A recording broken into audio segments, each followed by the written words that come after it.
मोक्षमार्गस्य नेतारं वेत्तारं कर्मभूरतां ज्ञातारं विश्वतत्त्वानां वंदे तद्गुणलब्धये।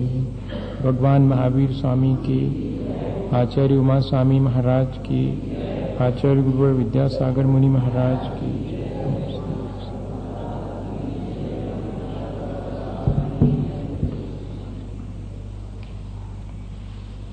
अध्यायों में जीव तत्व का वर्णन, 5वें अध्याय में अजीव तत्व का वर्णन, 6ठे और 7वें अध्याय में आश्रव तत्व का वर्णन, 8वें में बंध तत्व का वर्णन और अब 9वें अध्याय में संवर और निर्जरा, इन दोनों तत्वों का वर्णन है और 10वें अध्याय में मोक्ष तत्व का वर्णन है।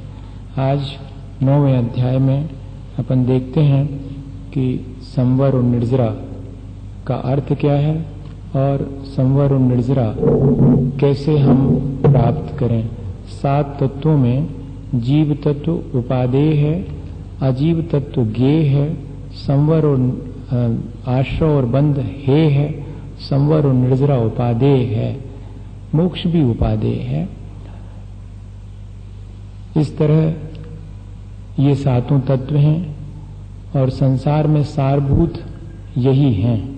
दुनिया भर की चीजें जान लेने के बाद भी अगर 7 तत्व और उसमें से अपने आत्म तत्व को नहीं जाना तो सारा जानना व्यर्थ है, संसार का ही कारण है। और जिसको 7 तत्वों पर श्रद्धान है उसको संसार से पार होने की गारंटी हो गई, ऐसा समझना चाहिए। इसलिए अपन को भगवान के द्वारा कहे गए इन 7 तत्वों का जैसा स्वरूप है वैसा श्रद्धान करना चाहिए और उसी के अनुरूप अपने आत्मज्ञान को प्राप्त करना चाहिए और आचरण को भी उसी अनुसार बनाना चाहिए। आचरण कैसे बनेगा? ऐसा आचरण करना जिससे कि आश्रव और बंध न हो, क्योंकि वह हेय है। ऐसा आचरण करना जिससे कि संवर और निर्जरा हो, जिसके संवर और निर्जरा होती है उसके मोक्ष अनिवार्यतः होगा। इसलिए संवर और निर्जरा दोनों उपादेय हैं। इस 8वें अध्याय में उन दोनों का ही वर्णन किया है। आश्रव निरोधः संवरः, कर्मों के आने का रुक जाना ही संवर है। यह जिन कारणों से कर्म का आगमन होता है उन कारणों को रोक देना यही संवर है। और वह संवर कैसे होता है तो कह रहे हैं सा गुप्ती समिति धर्मानुप्रेक्षा परिसहजय चारित्रयी। संवर करना हो अगर तो गुप्ती का पालन करना, समितियों का पालन करना, 10 धर्मों का पालन करना, 12 भावना भाना, 22 परिसर सहन करना और 5 प्रकार का जो चारित्र है उसका पालन करना, इससे ही संवर होगा। और इतना ही नहीं, तपसा निर्जराचा, इनके द्वारा, तप के द्वारा निर्जरा भी होती है और संवर भी होता है। ये सब तो गुप्ती समिति इत्यादि तो संवर के कारण हैं, कर्मों के आने को रोकने वाले उपाय हैं ये, और तप से संवर भी होता है और निर्जरा भी होती है। वैसे सामान्य रूप से देखा जाए तो कर्म अपना फल देकर के आत्मा से पृथक हो जाते हैं। ऐसी निर्जरा तो अपन को हमेशा चलती रहती, लेकिन मोक्ष मार्ग में संवर पूर्वक निर्जरा ही कार्यकारी है। और संवर तत्व जो है वो 4थे गुण स्थान से शुरू होता है। सम्यक दर्शन के बिना संवर और निर्जरा का कोई प्रावधान ही नहीं है। इसलिए बात वहीं आती है कि हमें 7 तत्वों पर श्रद्धान, सच्चे देवगुरु शास्त्र पर श्रद्धान होना चाहिए। तभी हम जो आचरण करेंगे उससे संवर निर्जरा होगी। ऐसे तो बहुत लोग हैं जो कि बहुत प्रकार से तपस्या करते हैं, लेकिन वह तपस्या उनकी संवर पूर्वक निर्जरा में कारण नहीं है। तपस्या तो सम्यक दर्शन के साथ की जावे तो वही संवर और निर्जरा में कारण है। ये दोनों चीजें ध्यान में रखने की हैं। गुप्ती किसे कहते, समिति किसे कहते, आचार्य महाराज स्वयं एक एक सूत्र में उनके लिए बता रहे हैं। सम्यक योग निग्रहो गुप्ती, योग किसे कहते, मन वचन काय के परिस्पंदन को योग कहते हैं। तो समीचीन प्रकार से, भली प्रकार से, अर्थात सम्यक दर्शन पूर्वक। वैसे भी बहुत लोग हैं जो वर्षों वर्षों मौन धारण कर लेते हैं, बोलते नहीं हैं, बहुत सारे लोग हैं जो कि अपने आप को जमीन के अंदर दबा लेते हैं और शरीर स्थिर बना रहता उनका। तो ऐसे शरीर को स्थिर कर लेना और वाणी को से मौन हो जाना, ये इससे कोई संवर नहीं होने वाला। सम्यक योग निग्रहो गुप्ति, गुप्ति वो कहलाएगी जिसमें सम्यक दर्शन के साथ फिर हम अपने मन वचन काय इन तीनों को अपने नियंत्रण में रखते हैं, तब वो कहलाएगी गुप्ति। गुप्ति का एक अर्थ नहीं है, गुप्ति के आचार्यों ने अलग अलग अर्थ लिए हैं। देखें, अपन संसार के जो भी कारण हैं उनसे आत्मा की रक्षा करना, ये गुप्ति है। जिन चीजों से हमारा संसार बढ़ता है, जिन भावों से हमारा संसार बढ़ता है, राग द्वेष के भावों से, उन राग द्वेष जो संसार के कारण हैं उनसे आत्मा की रक्षा करना, अर्थात अपने वीतराग स्वरूप में लीन होना वास्तव में गुप्ति है। फिर कहते कि मन वचन काय की जो स्वेच्छा पूर्वक प्रवृत्ति होती है उस प्रवृत्ति को रोक लेना। इस तरह मन में राग द्वेष नहीं करना, वचन से झूठ नहीं बोलना और काय से पाप क्रियाएं नहीं करना, यह भी गुप्ति का व्यवहारिक अर्थ है। वास्तव में तो अपने वीतराग स्वरूप में लीन रहना ये गुप्ति है, इसके द्वारा ही संवर होता है। लेकिन सम्यक दर्शन आवश्यक है, इसलिए सम्यक योग निग्रहो गुप्ति लिखा। भली प्रकार से, अर्थात कर्मों की निर्जरा और अपने आत्म कल्याण की दृष्टि से अगर आप मौन हैं, किसी से नहीं बनी अनबन हो गई सो मौन है, उससे काम नहीं चलेगा। हाँ, ये चीज जो है ध्यान में रखने की है। समिति किसे कहते? ईर्या भाषा दान निक्षेपोत्सर्गा समितिया। 5 ही चीजें हैं दिन भर में करने की, के तो चलते फिरते हैं, के बोलते हैं और के फिर जो है चीजें उठाधरी करते हैं, भोजन करते हैं और या फिर जो है अपने शरीर के मलमूत्र को विसर्जित करते हैं। दिन भर में 5 ही क्रियाएं होती हैं। कहते इन 5 को सावधानी पूर्वक जीवों की रक्षा के भाव से करना। मेरे से जीवों की विराधना ना हो, जीवों की रक्षा हो, या कि ये कह लें कि दया पूर्वक 5 क्रियाएं करना। चलना तब भी दूसरे को पीड़ा ना पहुंचे ऐसे चलना, बोलना दूसरे का घात ना हो ऐसे बोलना, यही भाषा समिति है। चलने के लिए ईर्या समिति है, वो भी दिन के प्रकाश में 4 हाथ आगे जमीन देखकर जीवों की रक्षा के भाव से, और किसी कार्यवश आहार के लिए जा रहे हैं या कि एक स्थान से दूसरे स्थान विहार कर रहे हैं, बस ऐसे, या कि देवालय के दर्शन करने जा रहे, जिनालय के, इन प्रयोजन से ही गमन करेंगे और किसी प्रयोजन से, सांसारिक प्रयोजन से गमन करने पर, सावधानी रखने पर ईर्या समिति नहीं होगी। प्रयोजन शुद्ध होना चाहिए। दिन के प्रकाश में 4 हाथ आगे जमीन देखकर दया भाव से जो गमन होता है वो ईर्या समिति, इससे संवर होता है। ध्यान, ये मुख्य बात तो ये है। कर्मों का आना रुकता है, कर्म अत्यंत अल्प आते हैं, आते नहीं हैं। अशुभ कर्म तो, शुभ कर्म जो है आते हैं तो उनका स्थिति अनुभाग शुभ कर्म का अच्छा पड़ता, अशुभ का तो नेग्लिजिबल हो जाता। बोलते समय भी सत्य धर्म का पालन करें, या कि हित में तो और प्रिय बोलें, यही भाषा समिति है। और आदान निक्षेपण, उठाना और रखना कोई भी वस्तु को, तो सावधानी पूर्वक किसी जीव का घात ना हो जाए। ईर्या भाषा ऐसना छूट जाती। ऐसना जो है वो आहार करते समय, भोजन की प्रक्रिया के दौरान सावधानी रखना। यह जो है सावधानी कैसी? इंद्रियों की लोलुपता ना हो। कोई भी चीज मन को रुचिकर लग रही है तो उस मन की रुचि से नहीं लेना। मेरे शरीर के लिए हितकारी है तो लेना, शरीर के लिए अहितकारी है तो नहीं लेना। सिर्फ शरीर के चलाने के लिए मैं ले रहा हूं, मन की पुष्टि के लिए नहीं है। मन का गड्ढा तो कभी नहीं भरता, शरीर का ये गड्ढा भर दिया 20-25 मिनट में। ऐस तप ले तप बढ़ावन हेतु नहीं तन पोषते तजी रसन को। अपनी तपस्या के लिए बढ़ाने को, दूसरे की सेवा कर सकूं, धर्म ध्यान आसानी से कर सकूं, इसके लिए आहार ग्रहण करेंगे, ये कहलाएगी एषणा समिति। और सावधानी रखेंगे, दूसरे जीवों के प्रति दया रखते हुए। आदान निक्षेपण उठाने रखने का हो गया। उत्सर्ग, इसको प्रतिष्ठापन समिति भी कहते हैं। जब अपने मल मूत्र का विसर्जन करें तो सावधानी रखें, देख करके शोधन करके जमीन को, ताकि किसी जीव को बाधा ना पहुंचे। ऐसी क्रिया करने से हमारे कर्मों का संवर होता है। 10 धर्म हैं, अपन रोज समझ रहे हैं। उत्तम क्षमा मार्दव आर्जव शौच सत्य संयम तपस्यागा किंचन्य ब्रह्मचर्याणि धर्मः।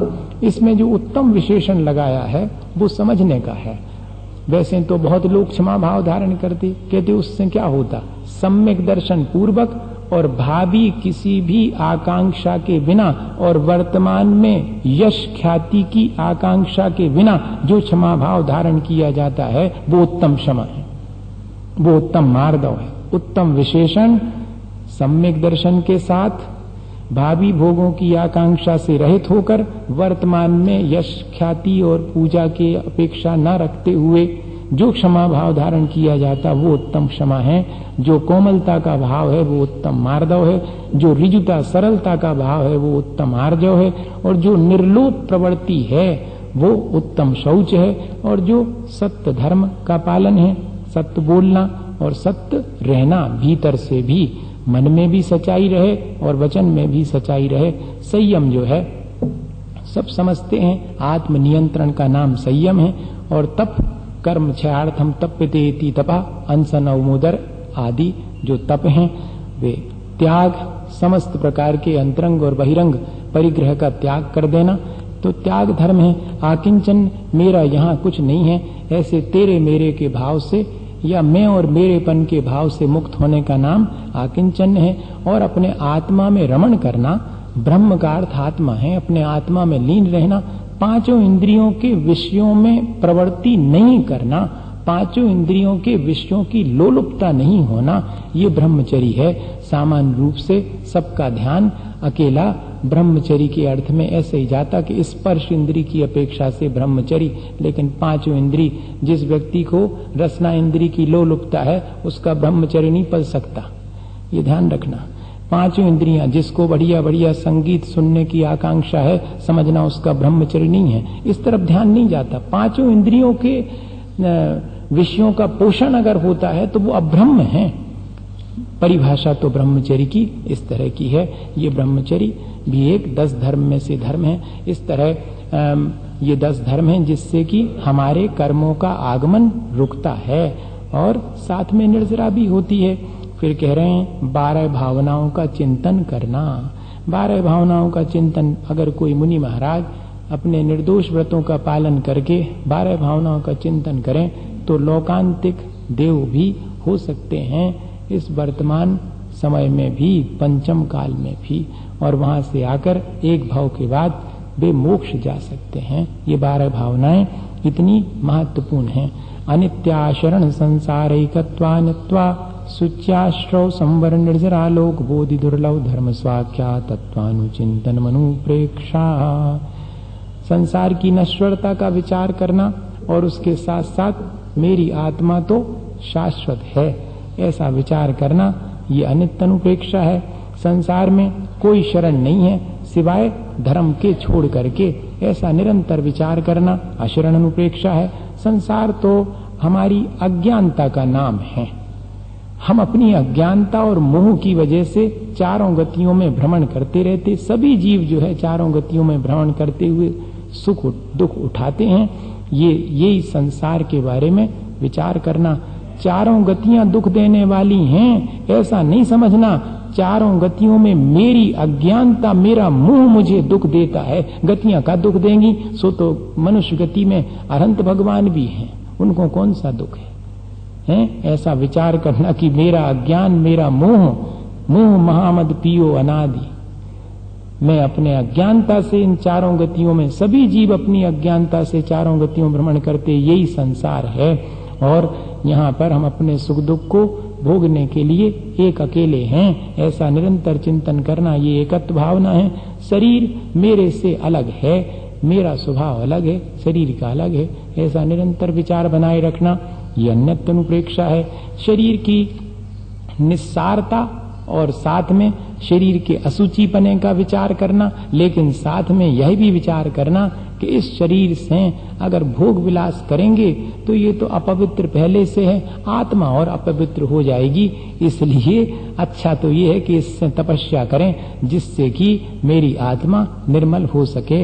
ये तो इसको अगर निर्मल बनाऊं भी तो ये निर्मल बनेगा नहीं, आत्मा निर्मल बन सकती, ऐसा विचार करना ये अशुचि भावना है। निरंतर मेरे मन वचन काय की क्रिया और कषायों के द्वारा मेरे कर्मों का आगमन होता रहता है, मुझे इसी से संसार बढ़ता है। मुझे क्या विचार करना चाहिए कि कैसे इस आश्रव से बचूं। ये आश्रव तो मेरे लिए हानिकारक है। ऐसे आश्रव के बारे में, उसकी दोषों के बारे में विचार करना, ये आश्रव अनुप्रेक्षा कहलाएगी। और आश्रव तत्व में तो अपन आश्रव किन किन वजहों से होता है इसका विचार करते, लेकिन आश्रव भावना में क्या विचार करेंगे? आश्रव के गुण और दोषों का विचार करेंगे तो आश्रव भावना कहलाएगी। और संवर के गुण दोषों का तो उसमें तो दोष है ही नहीं, संवर तो हमेशा गुणकारी ही है, ऐसा विचार करना, ये संवर अनुप्रेक्षा कहलाएगी। और कर्मों का निरंतर मैं अगर अपने आत्मा से पृथक करने का उपाय करूं तो मेरे धीरे धीरे करके और मुक्ति हो जाएगी। वैसे तो कर्मों की निर्जरा, जो सविपाक निर्जरा है, वो तो निरंतर होती रहती, उससे मेरा काम नहीं बनने वाला। मैं तो सम्यक दर्शन पूर्वक व्रत नियम का पालन करूं तो अविपाक निर्जरा होगी। दो प्रकार की निर्जरा होती, तपस्या के द्वारा जो निर्जरा होती वो अविपाक निर्जरा कहलाती, वो कर्म अपना फल दे करके झड़ जाते, वो सविपाक निर्जरा कहलाती है। तो उसमें से अविपाक निर्जरा मेरे लिए कार्यकारी है, सविपाक निर्जरा से मेरा काम नहीं चलेगा, ऐसा विचार करते रहना हमेशा, ये निर्जरा भावना है। और तीनों लोगों को किसी ने बनाया नहीं, ना कोई धारण करता है, न कोई इसको बिगाड़ सकता है। ये तो 6 द्रव्यों से मिलके बना हुआ है। मैं व्यर्थ में, मैंने परिवार बनाया, मैंने मकान बनाया, मैंने दुकान बनाई, मैं दुनिया भर का कर्ता बना फिरता हूँ। ऐसे कर्ता भोक्ता और स्वामी पने से रहित हो करके इनसे बचने के लिए, और तीनों लोगों की जो संस्थान है उसकी आकृति है, उसमें जो 6 द्रव्य हैं उनका क्या स्वरूप है, गुण पर्याय का स्वरूप क्या है, इस सब का विचार करना, ये सब लोकानुप्रेक्षा कहलाएगी। और संसार में सब चीजें बड़ी दुर्लभता से प्राप्त होती, जितने संयोग हैं वे सब दुर्लभता से प्राप्त होते हैं। 1 इंद्री से 2 इंद्री की दुर्लभता है, 2 से 3 और 4 की दुर्लभता है, ये सब दुर्लभताएं हैं। लेकिन ये दुर्लभताएं भी मेरे लिए सुलभ हो गई कई बार। ये सब दुर्लभताएं जो संसार में मानी जाती वे सब सुलभ हो गई। अगर मुझे अभी तक कोई चीज दुर्लभ है तो वो सिर्फ केवल ज्ञान है। बोधि मेरे लिए अभी तक दुर्लभ है, मुझे उस बोधि की प्राप्ति करनी चाहिए, ऐसा निरंतर विचार करना, ये बोधि दुर्लभ भावना कहलाएगी। और 22 परिशः मार्गाच्चवन निर्जरार्थम परिशोडव्या परिशः, मोक्ष मार्ग से विचलित नहीं होने के लिए और कर्मों का क्षय करने के लिए जो सहन किया जाए वो सब परिशय जय कहलाता है। परिशय का अर्थ है सहन करना, भूख प्यास इत्यादि की बाधा को परिशय कहते हैं। और उस भूख प्यास इत्यादि की बाधा को समता पूर्वक सहन करना। दुनिया कर लेती शांति पूर्वक, शांति पूर्वक सहन करना नहीं, समता पूर्वक सहन करना, ये दोनों में बहुत फर्क है। परिशय विजय तब कहलाएगी जब आपने समता रखी है, राग द्वेष नहीं किया। भूख लगने पर दुनिया सहन कर लेती कि अब सहन कर लो, रात निकट जैसो फिर भोजन कर ले, अब अपन ने भोजन को त्याग करो है, सहन करो, जैसे बने उसे करो, सो जाओ, टेलीविजन देख लो, जैसे हो वैसो काटो, रात काटो कैसो भी। ये परिशय विजय नहीं कहलाएगा। समता रखो, राग द्वेष ना होने पावे, तब कहलाएगा कि आपने शुदा परिशय विजय कर लिया है। ये मुनि जनों के लिए विशेष रूप से होता है। 22 परिशय हैं जिससे कि मोक्ष मार्ग से हम विचलित ना हो और हमारे कर्मों की निर्जरा हो, उसके लिए जो सहन किया जाता है वो परिशय है। इनके नाम भी दिए हुए हैं, शुद्ध पिपाशा शीतोष्ण दंश मशक नाज्ञा रति स्त्रीचर्या निषद्या सय्या क्रोश याचना लाभ रोग तृण स्पर्श मल सत्कार पुरस्कार प्रज्ञा ज्ञाना दर्शनानी। तीव्र भूख की वेदना को सहन करना क्षुधा परिचय कहलाएगा। तीव्र प्यास की वेदना को समता पूर्वक सहन करना पिपाशा परिचय कहलाएगा। तीव्र ठंड को समता भाव से सहन करना शीत परिचय विजय है। इसी तरह भारी गर्मी होने पर भी कोई भी शीतलता का उपाय नहीं करना, ऐसी भावना भी नहीं आए उसके प्रतिकार की कि ठंडी हवा चल जाती, कि कोई हमें हवा कर देता ठंडी तो जरा शांति हो जाती। कहते इसका कोई उपाय नहीं, मन में तक विचार नहीं करना, तब उष्ण परिचय विजय कहलाएगा। दंश मशक परिचय विजय, डांस मच्छर इत्यादि या अन्य कोई भी सर्प बिच्छू इत्यादि भी काट लेवे तब भी समता पूर्वक सहन करना, तब कहलाएगा दंश मशक परिचय विजय। नागन परिचय, नग्नता को धारण करके और बालकवत अपना आचरण रखना, ग्लानि और लज्जा को जीत लेना, तब नागन परिचय विजय कहलाएगा। अरति परिचय, ऐसे स्थान जहाँ की किसी का मन नहीं लगे और वहां जाना पड़ता है, वहां पर अपना धर्म ध्यान करना है। जहाँ मन ही नहीं लग रहा है, जंगल है, एकांत स्थान है, निर्जन है बिल्कुल, या कि ऐसा भी स्थान जहाँ गंध इत्यादि आ रही, स्मशान में मुनिजन तपस्या करते थे, तो वहां कौन सा अच्छा, प्लेजेंट नहीं है वातावरण, बड़ा अनप्लेजेंट फील होता है अरति, जिससे कि अपन को घृणा उत्पन्न हो सकती है। तब उसके बाद भी वहां पर भी और समता पूर्वक उस सब को सहन करना। स्त्री परिचय जय, अगर कोई जो है आकर के और हमें विचलित करना चाहे तब भी अपने मन को चलायमान नहीं होने देना, ये स्त्री परिचय जय। आहार करने के लिए जाएंगे, इधर से उधर गमन करेंगे तो लोग अपशब्द भी कहेंगे, तब उस समय शांति पूर्वक आने वाली बाधाओं को सहन कर लेना, ये चर्या परिचय विजय है। एक ही आसन से बैठे रहना, खड़े रहना, उसमें जो मन में कष्ट उत्पन्न हो जाता उसको समता पूर्वक सहन करना, निषद्या परिचय। हाँ, सैया परिचय, सहन करते समय कठोर पाटा है उसके ऊपर सहन करेंगे तो बार बार वो तो चुभता है, तब उसको भी एक ही पार्श्व से और विश्राम कर लिया, बार बार जो है करवट नहीं बदलेंगे। दंड के समान ठंड के दिन में और धनुष के समान गर्मी के दिन में है, ऐसा लिखा है। ठंड के दिन में तो ऐसा हो जाता, लपेट ऐसे सोते हैं अपन, लेकिन कहते ठंड के दिन में दंड के समान, जैसे कि एक डंडा पड़ा हुआ है ऐसे स्ट्रेट सोना, निद्रा नहीं आएगी। और गर्मी के दिन में तो पांव फैला के सोते, कहते नहीं, गर्मी के दिन में ऐसे सुकड़ करके किसी जगह पर और सो, गर्मी भीषण है, तब और ज्यादा मालूम पड़ेगी, तब सहन कहलाएगा। सैया परिचय विजय कहलाएगी। आक्रोश परिचय, अज्ञानी जन हैं और वे हमारे लिए अपशब्द भी कह सकते, गाली भी दे सकते हैं, बुरा कुछ कर भी सकते हैं, ऐसा हो जाता है। उस समय आक्रोश नहीं आना चाहिए, वो आक्रोश परिचय जय है। अज्ञानी जन मारपीट भी कर सकते हैं। दोनों स्थितियां बनी।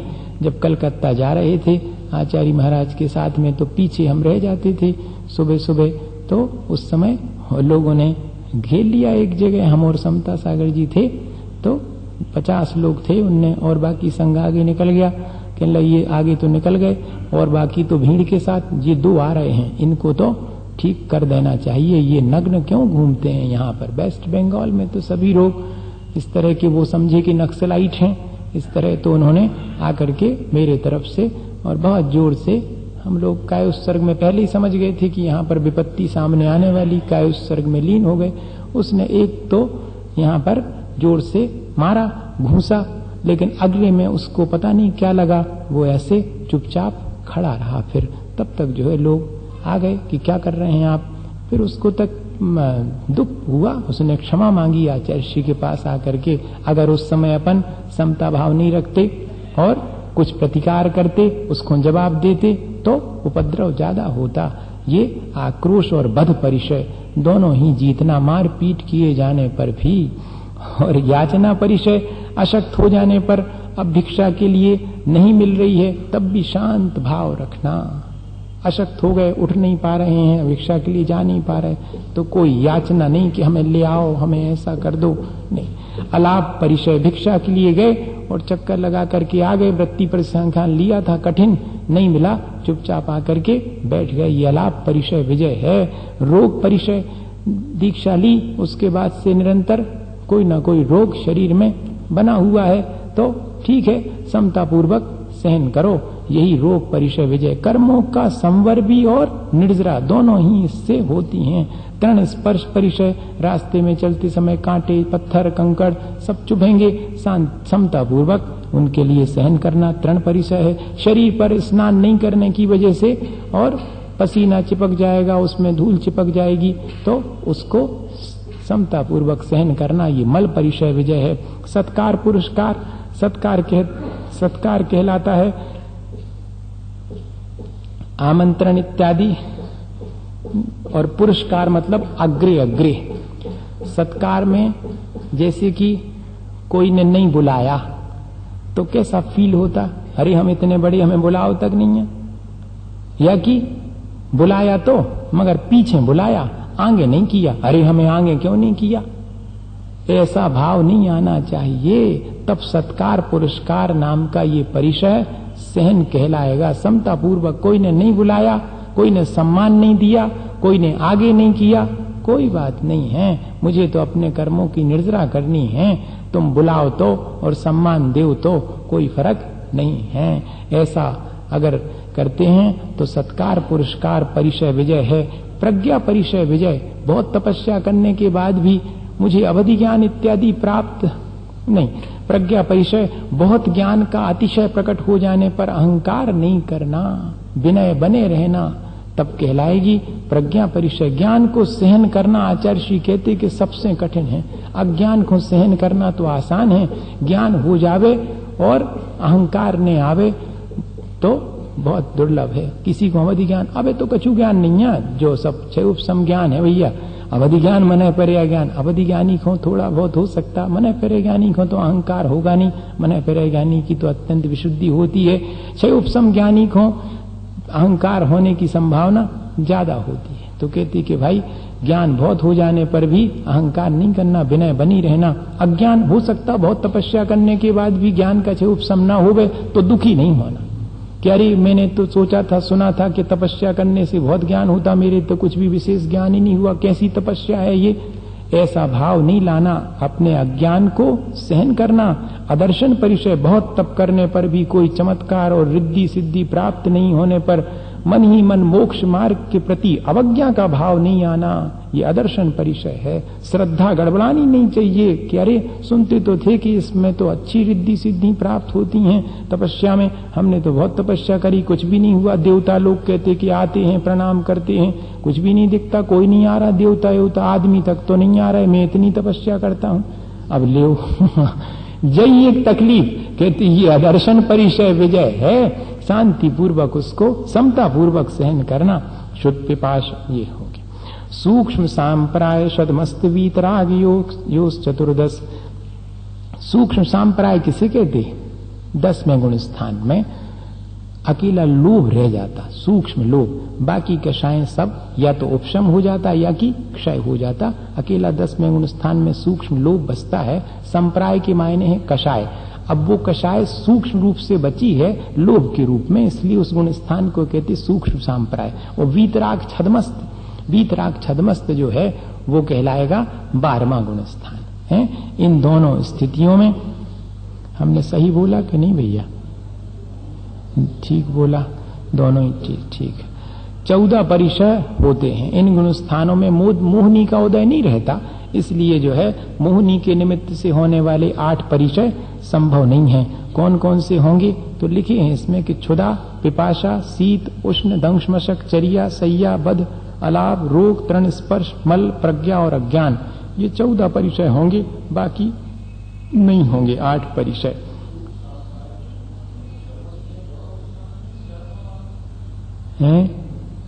छदमस्त में दोनों ही लेना चाहिए, 11वां 12वां।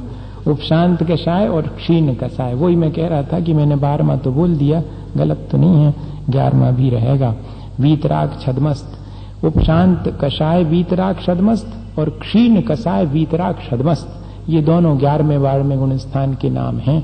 तो इन अवस्थाओं में मोह का अभाव रहता है, इसलिए 10वें 11वें 12वें इन तीनों में ये 14 परिचय होंगे, बाकी 8 परिचय नहीं होंगे। एकादश जिनेंद्र भगवान के मात्र 11 परिचय होते हैं वेदनी की उदय की अपेक्षा से, लेकिन मोह का अभाव रहता है, इसलिए उनको कोई इससे बाधा होती नहीं। इसलिए कहीं कहीं पर एकादश अजिने भगवान को 11 परिचय नहीं होते, जो कि वेदनी के उदय में होना चाहिए, जैसे अपन को होते हैं, वो उनको नहीं होते। क्यों नहीं होते? क्योंकि उनके मोह का अभाव हो गया। बादर सांप्राय सर्वे, बादर सांप्राय मतलब नौमा चाहिए, जैसे अपन को होते हैं, वो उनको नहीं होते। क्यों नहीं होते? क्योंकि उनके मोह का अभाव हो गया। बादर सांप्राय सर्वे, बादर सांप्राय मतलब 9वें गुण स्थान तक तो सभी परिचय होते, 22 के 22।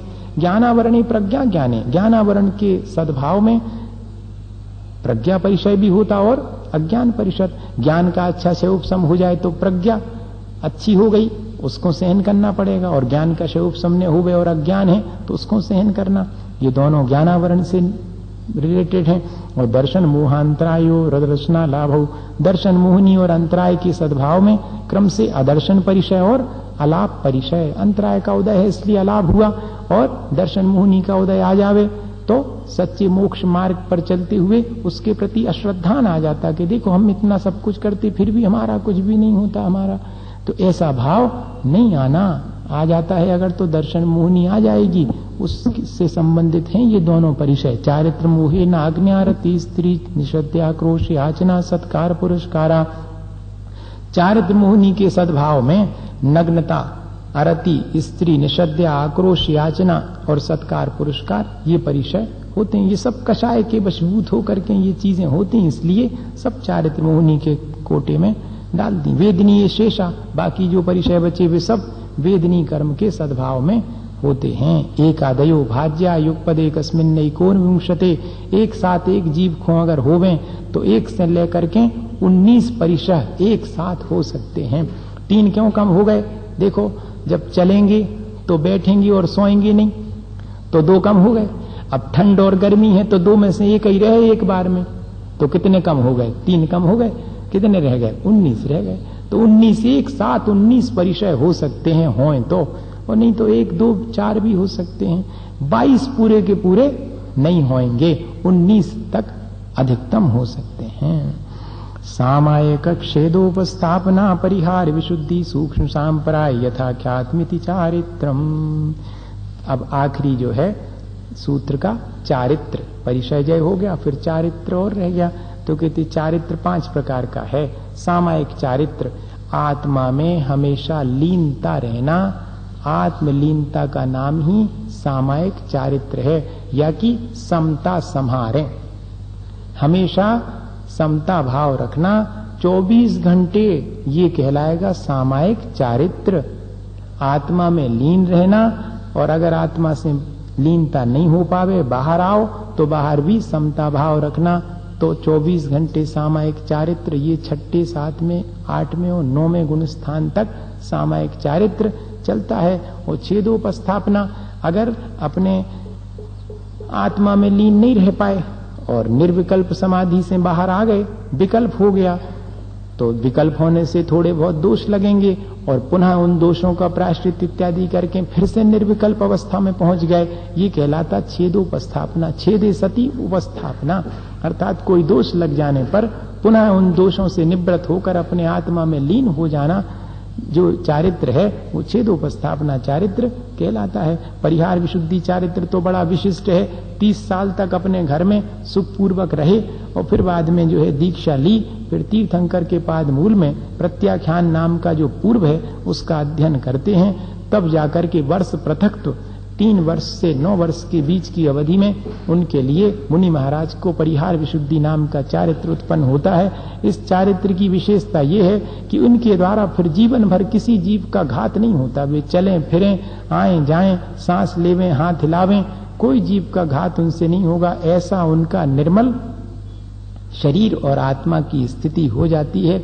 और ऐसे महाराज को जो परिहार विशुद्धि संयम वाले हैं, चारित्र वाले, 2 कोश नियम से रोज गमन करना होता है। इनको चतुर्मास इत्यादि की कोई बाइंडिंग नहीं है, अनिवार्यता नहीं है।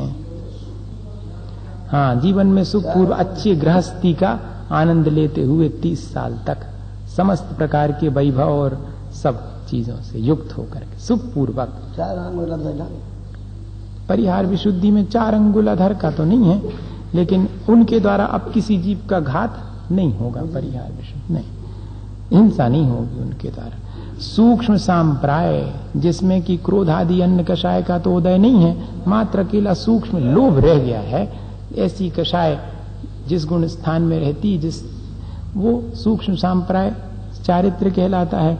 यथाख्यात चारित्र तो यही है कि जिसमें किसी कषाय का उदय ही नहीं है। यथाख्यात जैसा आत्मा का स्वभाव है वीतराग, उसी में लीन है। चारित्र किसे कहते? कषाय के अभाव का नाम चारित्र है। जितनी जितनी कषाय घटती जाए उतना उतना चारित्र है। परिभाषा तो ओरिजिनल ये है। अपन क्या कहते कि जितने नियम बढ़ते जावे, जितने व्रत बढ़ते जावे, वो चारित्र है, जी व्यवहार है। अंतरंग में जितनी कषाय कम होवे उतने व्रती कहलाएंगे अपन। ऐसा नहीं कहलाएगा कि आपने 5 अणुव्रत ले ले सुव्रती, वो तो मोटा हिसाब है, चरणानि योग की पद्धति है। करणानि योग की पद्धति से देखेंगे तो क्या कहते कि अंतरंग में जितनी कषाय चली गई, अब अनंतानुबंधी चली गई, अब प्रत्याख्यान चली गई, प्रत्याख्यान चली गई, उस हिसाब से जो है आपका चारित्र, और सारी कषाय चली गई तो यथाख्यात चारित्र आ जाएगा। इस तरह से अच्छा, जिस जो चारित्र हैं सामायिक, छेदोपस्थापना, परिहार विशुद्धि, ये तीनों चारित्र कहां से शुरू होंगे? तो जहां अनंतानुबंधी चली गई, अब प्रत्याख्यान और प्रत्याख्यान भी चली गई, 6, 7वें गुण स्थान में मात्र संजुलन कषाय है, वहीं पर सामायिक चारित्र, छेदोपस्थापना और परिहार विशुद्धि ये रहेंगे। परिहार विशुद्धि तो 6, 7वें गुण स्थान में ही रहेगा, लेकिन सामायिक और छेदोपस्थापना 6 गुण स्थान से लेकर के 9वें गुण स्थान तक जा सकता। अब पूछो, पंचम काल में सामायिक और छेदोपस्थापना चारित्र होगा और परिहार विशुद्ध नहीं। केवली श्रुत केवली तीर्थंकर तो कोई है ही नहीं, तो कहां से होएगा पंचम काल? और न सूक्ष्म सांप्राय न यथाख्यात, मात्र सामायिक और छेदोपस्थापना 2 ही हैं वर्तमान में। अनसन आओ मोदय वृत्ति परिसंख्यान रस परित्याग विविक्त सय्यासन काय क्लेशा बाह्यम तपा प्रायश्चित विनय वैयावृत्ति स्वाध्याय उत्सर्ग ध्यानान्युत्तरम। तपसा निर्जरा कहा था तो कहती तप और बताओ क्या चीज है, बाकी तो सब बता दिया आपने। तो कहते तप 2 प्रकार का है, बाह्य तप और अंतरंग तप। जिसमें अंतरंग के परिणामों की मुख्यता होवे सो अंतरंग है, और जिसमें किसी बाह्य वस्तु के छोड़ने और ग्रहण करने की अपेक्षा होवे और जो सब लोगों को दिखाई पड़े वो सब है बहिरंग तप। जिसे कि सम्यक दृष्टि भी करता और मिथ्या दृष्टि भी करता वो बाह्य तप है, लेकिन जिसको मात्र सम्यक दृष्टि ही कर सकता है वो अंतरंग तप है।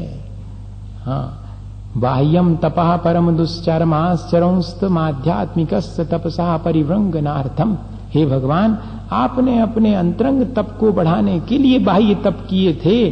बाह्य तप अकेले से कोई कार्य नहीं होता, अंतरंग तप के साथ बाह्य तप हो तब काम बनता है। अनशन का सभी जानते हैं, असन का मतलब होता भोजन और अनशन मतलब भोजन 4 प्रकार का त्याग कर देना। अनशन का मतलब हंगर स्ट्राइक नहीं तो आप भूख हड़ताल समझ लो, अनशन पे बैठ गए। तो अनशन का मतलब है कि जिसमें हम 4 प्रकार के आहार का त्याग करते और अपने धर्मामृत का पान करते हैं। अपने पास उपवास मतलब भोजन के पास नहीं जाना, अपने पास में रहना। समीप, उप का मतलब समीप, इसी को उपवास भी कहते हैं। औमोदरी, भूख से कम खाना। भूख से कम खाने से क्या होता? कहते संयम की जागृति, दोषों के उपशम, संतोष की सिद्धि, इन सब के लिए औमोदर परिचय, औमोदर तप किया जाता। वृत्ति परिसंख्यान, वृत्ति परिसंख्यान हमने कई बार बताया कि कोई ना कोई विधि लेकर के आहार की चर्या में जाना। विधि 4 प्रकार की होती है। मोहल्ले की वृत्ति होती है, दाता की वृत्ति होती, पात्र की वृत्ति होती और भोजन की वृत्ति होती। इन 4 में से जो भी हो वो कोई भी ले ली। मैं तो आज उस मोहल्ले में जाऊंगा, मैं आज इस मोहल्ले में जाऊंगा, मैं तो 2 चौके छोड़ के तीसरे में चले जाऊंगा, मैं तो 10 चौके के बाद 11वें नंबर में जाऊंगा।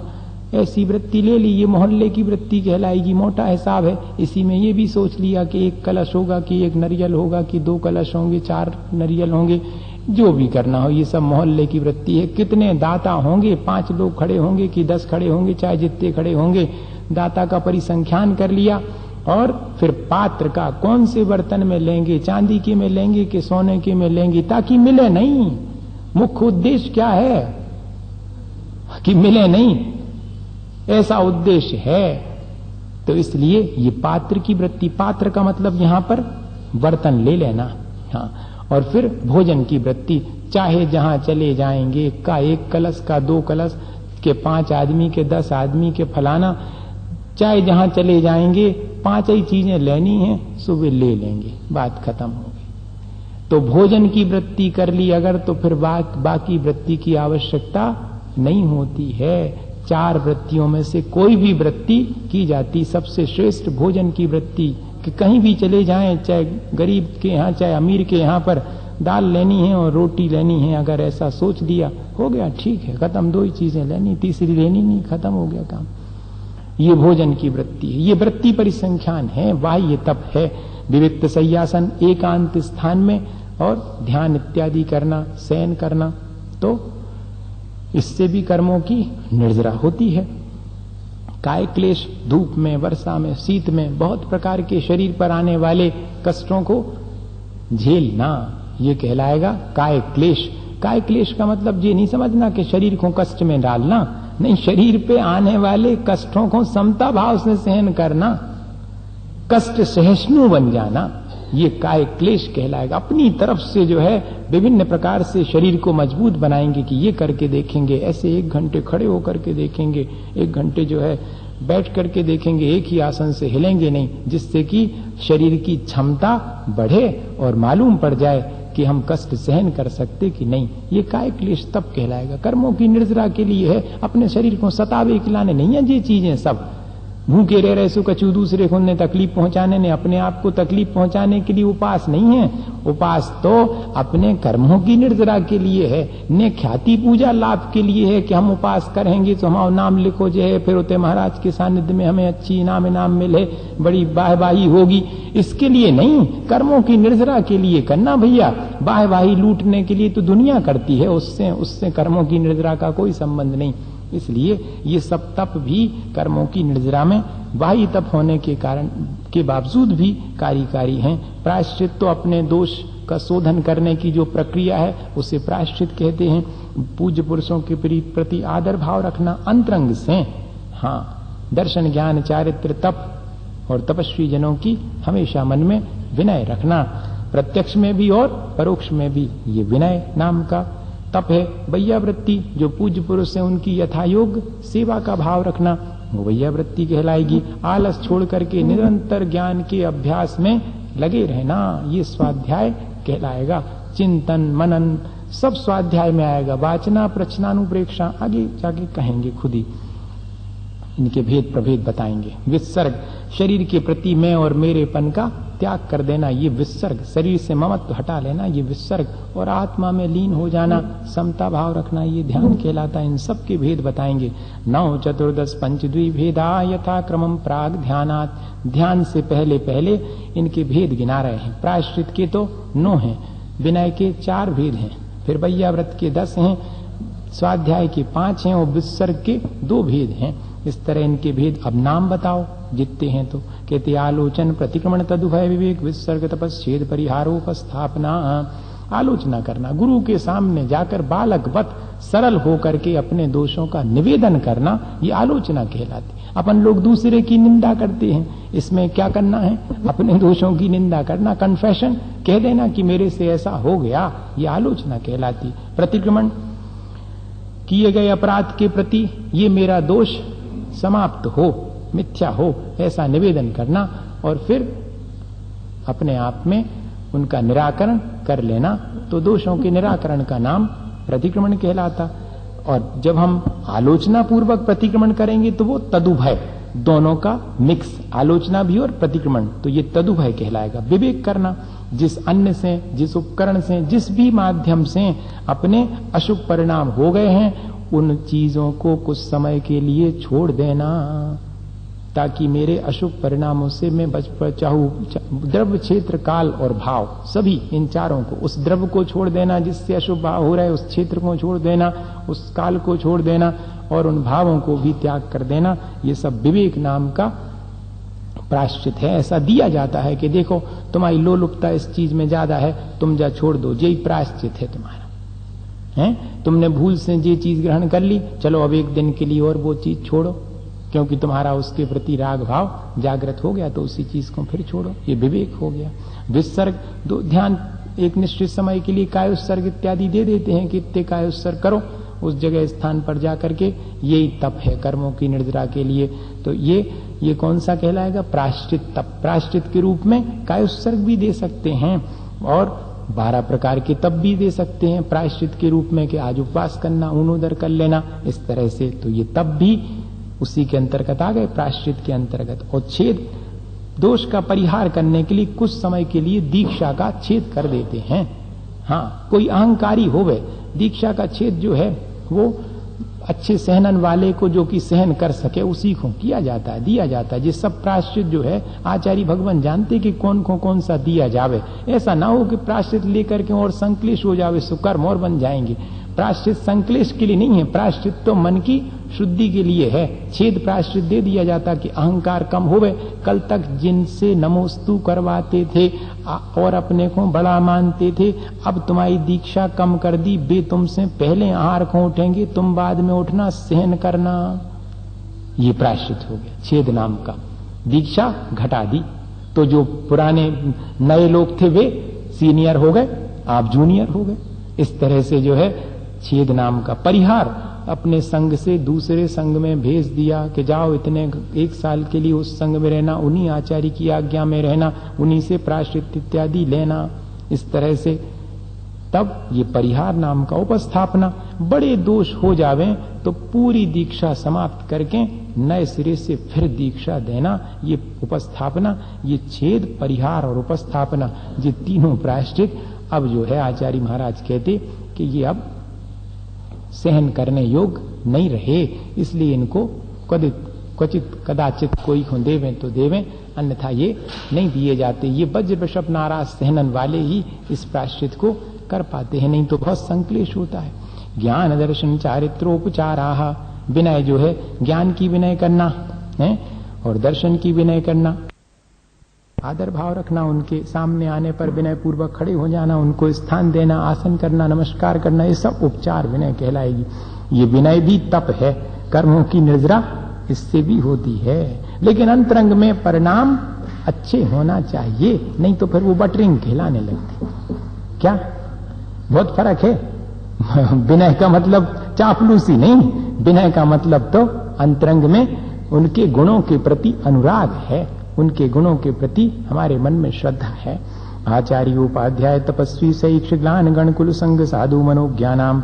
भैया वृत्ति 10 प्रकार की कही गई, क्योंकि 10 प्रकार के साधु हैं, अलग अलग आचार्य हैं, सब समझते हैं। जो व्रतों का स्वयं आचरण करें, दूसरे से भी कराएं, वे आचार्य हैं, उनकी सेवा करना। उपाध्याय जो मुनि जनों को अध्ययन कराते वो उपाध्याय हैं। महातप करने वाले, 2-2 8-8 दिन के, 15-15 दिन के, मास के उपवास करने वाले महातपस्वी हैं, उनकी सेवा करने का अवसर प्राप्त करना। सैक्ष हैं जो निरंतर अपने ज्ञान और ध्यान में लगे रहते, अध्ययन करते रहते हैं, वे सैक्ष कहलाएंगे। और ग्लान जिनकी की शरीर रोग से ग्रसित है, उनकी सेवा करना। जो चिर दीक्षित साधुओं का समूह है, 2 या 3 साधुओं के जो कि चिर प्रवर्जित हैं, वर्षों से दीक्षित हैं, उनके समूह को गण कहते हैं, और 7-8 के समूह को गच्छ कहते हैं, इतना फर्क है। और कुल दीक्षा देने वाले आचार्य की जो परंपरा है वो कहलाएगा कुल, उसकी सेवा करना। संघ का अर्थ होता है 4 प्रकार का संघ, मुनि, आर्यिका, श्रावक, श्राविका, या फिर ऋषि, मुनि, यति और अनगार, ये 4 प्रकार का। ऋषि कहते, किसे कहते? रिद्धिधारी मुनि महाराज को ऋषि कहते, वर्तमान में कोई रिद्धिधारी नहीं है। और यति किसे कहते? जो श्रेणी में चढ़े हुए हैं वे यति कहलाते, वे भी नहीं है। मुनि किसे कहते? मन परय ज्ञान और अवधि ज्ञान से युक्त हैं, वे मुनि कहलाते हैं, वे भी आज नहीं है। आप तो फोकट में है क्या थमाए लाने मुनि, अगर देखा जाए। कहाँ है अवधि ज्ञान, कहाँ है मन परय ज्ञान? उसको कहेंगे मुनि जिसके अवधि ज्ञानो मन परे ज्ञान है। वास्तव में तो हम कौन से कहलाएंगे? सामान्य अनगार ग्रह का त्याग करने वाले हैं। लेकिन अनगार शब्द लिखने में अच्छा नहीं लगता, इसलिए मुनि शब्द का प्रयोग उपचार से होता है, ऐसा 4 प्रकार के हैं। और साधु किसे कहते? अपन तो सामान्य रूप से सबको साधु कहते भाई जिन्होंने वर्षों हो गई दीक्षा लेकर चिर प्रवर्जित मुनि को साधु कहते हैं। यहाँ पर ऐसी परिभाषाएं हैं भैया। और मनोज्ञ कौन है? जो दीक्षा के सम्मुख है, अभी दीक्षा बस अगले क्षण होने वाली है, ऐसे की भी सेवा वो कहलाएगा मनोज्ञ। या कि लोक में पूज्य है जो सबके लिए, उस साधु को भी मनोज्ञ कहते हैं। इन सब की यथायोग सेवा करना। स्वाध्याय के 5 भेद हैं। वाचना, प्रश्नानुप्रेक्षा, मनाय धर्मोपदेशः। वाचना अर्थात गुरु के मुख से निर्दोष रीति से सूत्र का अध्ययन करना वाचना कहलाएगी। सेल्फ स्टडी का नाम वाचना नहीं है। बहुत लोग करते सेल्फ स्टडी, किताब पलट ली आपने, पढ़ ली पूरी, वाचना नहीं। पढ़ के सुना दी दूसरे को, वाचना नहीं। गुरु के मुख से निर्दोष रीति के द्वारा उसके पाठ और अर्थ दोनों को समझते हुए जो स्वाध्याय किया जाए वो वाचना नाम का स्वाध्याय कहलाएगा। अपनी शंकाओं का समाधान करने के लिए या कि कोई बात ठीक से निर्णीत नहीं हो पा रही उसके निर्णय करने के लिए पूछने का नाम प्रश्ना नाम का स्वाध्याय है। और पढ़े हुए को बार बार मन में चिंतन करने का नाम अनुप्रेक्षा नाम का स्वाध्याय है। बार अनुप्रेक्षा करने का नाम नहीं, जो अपन ने पढ़ा है उसको बार बार रिपीट करना, उसका चिंतन करना, वो अनुप्रेक्षा नाम का स्वाध्याय है। और जो पढ़ा है उसको शुद्धता पूर्वक उच्चारण करना, ये आमनाय नाम का। आज आमनाय नाम का स्वाध्याय बहुत कम देखने में, वैसे भी अनुप्रेक्षा नाम का स्वाध्याय प्रश्ना वाचना भी बहुत कम देखने में। एक ही देखने में आता धर्मोपदेश, जो उनको बिठा दो गद्दी पे वो बोलन लगा। चाहे वाचना गुरु मुख से सुनी हो चाहे न सुनी हो, प्रश्ना नाम का स्वाध्याय कभी किया हो चाहे नहीं किया हो, चिंतन मनन किया हो चाहे नहीं किया हो, आमनाय को 2 4 10 श्लोक भी नहीं आते हों। अरे ज्ञान सागर जी महाराज को 10,000 श्लोक प्रमाण याद था। आचार्य महाराज कहते कि कम से कम 1000 श्लोक जो आचार्यों के लिखे हैं वो कंठस्थ होना चाहिए, कम से कम उनका रोज पाठ करें। वह पाठ करना ही आमनाय नाम का स्वाध्याय है। ऐसा नहीं समझना कि बिना अर्थ के पाठ करेंगे तो कोई सार नहीं। अरे मुख पवित्र हो जाता है, क्योंकि भगवान की कही हुई सूत्र हैं, भगवान की कहे हुए श्लोक हैं। इन सबको ऐसा मान के जो सिर्फ पाठ करता है वह भी आमनाय नाम का स्वाध्याय करता है। और धर्मोपदेश तो सब समझते हैं, धर्म की 4 बातें, लेकिन कैसे सुनाना? अपनी विद्वत्ता बताने के लिए नहीं, करुणा पूर्वक जीवों का हित हो ऐसी भावना से जो जिनेंद्र भगवान की वाणी कही जाती है वो धर्मोपदेश कहलाएगा। इस तरह ये स्वाध्याय ये भी तप है, इससे कर्मों की निर्जरा। तो देखो कर्मों की निर्जरा कब होगी? अगर अपनी पंडिताई बतावे कि लाने करोगे तो कर्म बंधेंगे। और अगर जीवों के हित के लिए और अपने स्वयं के हित के लिए कि स्वाध्याय करूंगा, 4 बातें धर्म की आपके माध्यम से मैं भी पढ़ूंगा, तो इसमें कर्मों की निर्जरा होगी। ऐसा भाव रखना चाहिए। बाह्याभ्यंतरोपध्यो, बाह्य और अभ्यंतर 2 प्रकार की उपधि का त्याग करना, यही विसर्ग है। बाह्य में तो धन धान इत्यादि है, उसका त्याग कर दिया। और अंतरंग में क्रोध आदि कषाय हैं। 10 प्रकार के परिग्रह का, बाह्य परिग्रह का त्याग करना बहुत आसान है, लेकिन अंतरंग के 14 प्रकार के परिग्रह का त्याग बहुत कठिन है। कौन सो त्याग भव तक? क्रोध पूरी तरह चलोगा, कौन कषाय गई एकाध, कहती बहुत कठिन है। अंतरंग परिग्रह तो हमेशा लगा हुआ है, अंतरंग परिग्रह से बचना ये अंतरंग उपाधि कहलाएगी। और बाह्य में तो 14 कौन कौन से? मिथ्यात्व और 4 कषाय सुख हैं, कितने हो गए? और 9 कषाय, हाँ 9 कषाय, हास्य रत रति जुगुप्सा शोक स्त्री पुण्य पुंसक वेदा, ये 9 कषाय हैं। और 4 कषाय हैं, क्रोध मान माया लोभ, सो 13 और 1 मिथ्यात्व, ये 14 अंतरंग के परिग्रह हैं, अंतरंग उपाधि कहलाती है। इस तरह इन सब का त्याग करना ये विसर्ग नाम का तप है। अब जो है ध्यान की चर्चा शुरू हो गई। अपन इस ध्यान में से भी 2-3 सूत्र करेंगे, बाकी के सूत्र छोड़ देंगे। 36 के बाद 37वें सूत्र से इस अध्याय के 45 सूत्र तक और बाकी 10 आगे वाले अध्याय के जी अपन कल करेंगे। आज इतना ही और 4-5 करेंगे। सूत्र नंबर, कछु गलती हो गई तो सुधार दें भैया, हैं? हाँ, पात्र का मतलब बर्तन लिया है। मुनि महाराज भीतर चले गए चौका में और देखा उनने कि स्टील की थाली में सब रो सामान धरे हैं, नहीं चांदी की में धरे हुई हैं तो ले, नहीं तो जी चले बाहर। हाँ, नहीं मिलेगा, नहीं मिलेगा सो आनंद, उनको तो नहीं मिलने में आनंद है, ऐसा वृत्ति परिसंख्यान है। हमने नहीं सुनाया था आपको कि उसमें खुरई में, और हमने सोचा कि को देता अपन को चांदी में, चांदी के गिलास में, तो आज अपन चांदी के गिलास में नहीं लेंगे। अब हम गए सुबह तो हमारी काढ़ा जो लेते थे दवाई वही चांदी के गिलास में लिए खड़े थे शराब जी। हमें हंसी आ गई वहीं पर आहार में कि देखो हमने पहली बार तो ऐसा सोचा और आज ही जो है ये इसमें लेके आए। हमने नहीं लिया तो उन्हें आचार्य श्री से शिकायत कर दी कि महाराज ने दवाई ले गए थे, वो तबीयत खराब है और ली नहीं। आचार्य श्री ने बुलाया, इधर आओ, क्या बात है, क्यों नहीं ली? महाराज हम क्या करें, वो हमने आज सोचा कि चांदी के में नहीं लेंगे और आज ही वो उसमें दवाई लेके चले गए। अरे कहने ऐसा, परीक्षा एक ही दिन में हो गई, ये पात्र की व्यक्ति है। तो ऐसा सोच लिया कि इस तरह लेंगे तो उसमें भी परीक्षा हो जाती, कर्मों की निर्जरा के लिए कारण है। उत्तम सहनन से एकाग्र चिंता निरोधो ध्यान मांतर मुहूर्तात्। उत्तम सहनन वाले एक विषय में अगर अपने चित्त को रोककर एकाग्र हो जावें तो जो ध्यान है वो अंतर मुहूर्त तक होता है और उससे केवल ज्ञान की प्राप्ति हो जाती है। उत्तम सहननस्य एकाग्र चिंता निरुद्धो ध्यानम अंतर मुहूर्तात्। एक अंतर मुहूर्ती हो सकता उत्तम सहनन के साथ अगर किसी एक विषय में ही एकाग्र हो गए, अपने चित्त की वृत्ति को सब तरफ से रोक करके एक विषय में एकाग्र हो गए तो एक अंतर मुहूर्त में केवल ज्ञान हो जाएगा। ध्यान यह है, वास्तव में तो ध्यान वही है जो साक्षात केवल ज्ञान का कारण है, कहना ये चाह रहे यहां पर। और वैसे अगर देखा जाए तो आर्त रौद्र धर्म शुक्लानी, आर्त ध्यान, रौद्र ध्यान, धर्म ध्यान और शुक्ल ध्यान के भेद से ध्यान 4 प्रकार का है। परे मोक्ष हेतु, आखिरी के 2 धर्म ध्यान और शुक्ल ध्यान तो मोक्ष के कारण है। इसका मतलब ये अपने आप निश्चित हो गया कि आर्त ध्यान और रौद्र ध्यान तो संसार के कारण हैं। आर्त का मतलब होता है दुख, जिसमें कि हम अंदर अंदर पीड़ा महसूस करते हैं और निरंतर उसी पीड़ा का चिंतन करते रहते, वो आर्त ध्यान कहलाता। रौद्र ध्यान क्या कहलाता?